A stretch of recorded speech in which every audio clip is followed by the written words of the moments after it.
Proste sme len tými očami dali najavo, že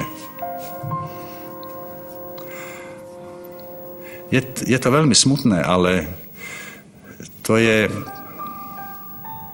to život, no. Michal Dočolomanský opustil tento svet vo veku 66 rokov. Všetky otázky, ktoré si počas života položil, mal už zodpovedané. A tak odišiel od najbližších len s jedinou prosbou. Aby po smrti rozsypali jeho popol v lone matky prírody. Túžil byť tam, kde mu je najlepšie. Vrátiť sa na miesto, odkiaľ sme všetci vzišli. Pretože spomínať na človeka treba inak ako cez pomník. Jeho pomníkom nech si hovorí o tomto, kto chce, čo chce. Sú všetky tie krásne brala, všetky tie krásne stromy.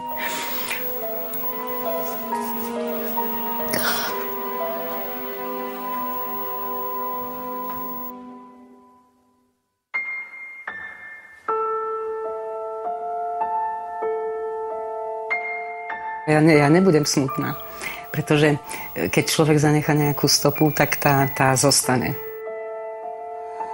Stále sa mi zdá, že je tu, ja si to proste nemôžem si to pripustiť. To je také, že ľudia, s ktorými žijete a z ktorých máte radi, tak stále ich cítite, stále ich máte tu. Tak ako sa stále rozprávam v duchu s Evou Kostolániovou, s Ivanom Mistríkom alebo s Ivanom Krajíčkom, tak takisto s ním. Proste človek stále je v tom, že niekde sú tu. Ja aj dnes mám stále pocit, že ho stretnem na chodbe.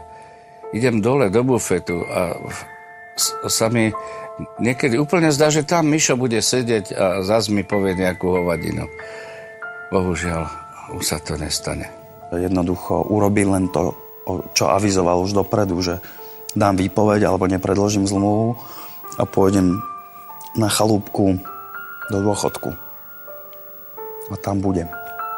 A tento pocit mám, že je tam.